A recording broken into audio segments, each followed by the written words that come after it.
नमस्कार, आप देख रहे हैं समाचार प्लस। मैं हूं आपके साथ चारूपारी। मध्य प्रदेश में पंचायत और नगरीय निकाय चुनाव अब नजदीक है और चुनावों का मौसम हो और नेताओं की बयानबाजियां सामने न आए, ऐसा तो हो ही नहीं सकता। तो इसी बीच नेता प्रतिपक्ष डॉक्टर गोविंद सिंह ने बड़ा बयान दे दिया है और बीजेपी पर जमकर निशाना साधा। इस दौरान उन्होंने ये कह दिया कि बीजेपी मोहन भागवत के पैटर्न पर चल रही है।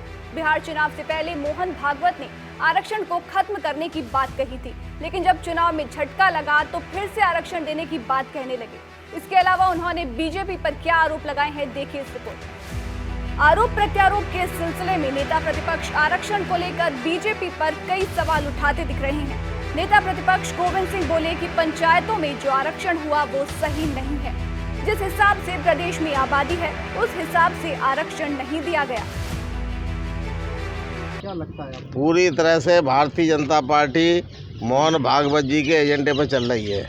मोहन भागवत जी ने पिछले बिहार के चुनाव के पूर्व कहा था अब इस देश में आरक्षण की आवश्यकता नहीं है, काफ़ी लंबा समय हो चुका है आज़ादी आए, और कहा जब विरोध हुआ बिहार में चुनाव में शिकस्त खाई, इसलिए भय के कारण अब आरक्षण की बात कर रहे हैं। और पंचायतों में तो बहुत बड़ा नुकसान हुआ है, जहाँ ओबीसी की आबादी गांव में 50% 60% है, उनको आरक्षण में कम हुए।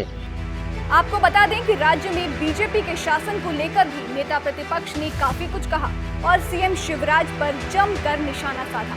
और इस दौरान उन्होंने क्या कुछ कहा, सुनिए। बाबूलाल जी गौर साहब और माननीय शिवराज सिंह जी तीनों पिछड़े वर्ग के हैं। 18 साल में इन्होंने क्या किया? क्यों कानून किसने रोका था आपको कानून बनाने? साथ ही गोविंद सिंह ने कांग्रेस की तारीफ करते हुए कहा कि कांग्रेस पार्टी ही एक ऐसी पार्टी है जो दलितों और पिछड़े वर्गों को उनका हक दिलाती आई है, और साथ ही पिछड़ों के हक छीने जाने पर शिवराज सरकार को दोषी ठहराया। कांग्रेस पार्टी एक ऐसी है जो गरीब, पिछड़े, दलित इन लोगों का सम्मान करती है, उनके हक दिलाती है। दिग्विजय सिंह जी ने पंचायतों में पहली बार देश में 14% आरक्षण दिया था। कमलनाथ जी ने 27% आरक्षण का कानून पास किया, और वो सामान्य प्रशासन मंत्री होने के नाते विधेयक मैंने पेश किया था, वो लागू हो गया था। चुनाव हो गए, पूरी प्रक्रिया हो चुकी थी, आरक्षण हो चुके थे, चुनाव की घोषणा होनी थी, सरकार बदल गई।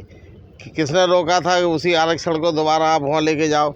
2000 जब आरक्षण हो गया, परसीमन हो गया, शिवराज सिंह जी की सरकार ने 2014 के आरक्षण को लागू करने से जो लोग लगातार रोटेशन पद्धति नहीं अपनाई थी, इसके लिए कोर्ट गए और सुप्रीम कोर्ट ने न्याय किया। और अभी भी है, जो अगर पिछड़ों का हक छीना गया है तो उसके लिए दोषी मध्य प्रदेश की सरकार, शिवराज सिंह की सरकार है। साथ ही मध्य प्रदेश में नगर निकाय चुनाव भी नजदीक है और सीएम शिवराज की सरकार ने अभी तक महापौर चुनाव को लेकर कोई निर्णय नहीं लिया है। इसी विषय पर जब गोविंद सिंह से मीडिया ने सवाल किए तो उन्होंने कहा कि बीजेपी में खींचतान मची हुई है, और ये तक भी कह दिया कि सीएम शिवराज को उनके नेताओं पर विश्वास नहीं है। जरा सुनिए कि नेता ने आखिर ऐसा क्यों कहा। शिवराज सिंह पे विश्वास नहीं रहा उनकी पार्टी के नेताओं का, कुछ अभी तक वो डिसीजन नहीं कर पाए, और हमें उम्मीद है कि चुनाव आने तक वे टालते रहेंगे और फिर कोई ना कोई बहाना बना के न्यायालय में जाके चुनाव अटकाने का काम करेंगे। चुनाव से पहले पक्ष विपक्ष में खींचतान तो बनी ही रहती है। अब देखना होगा कि किसके दावे और वादे ज्यादा मजबूत साबित होते हैं। समाचार प्लस के लिए ग्वालियर से मोनू राठौर की रिपोर्ट।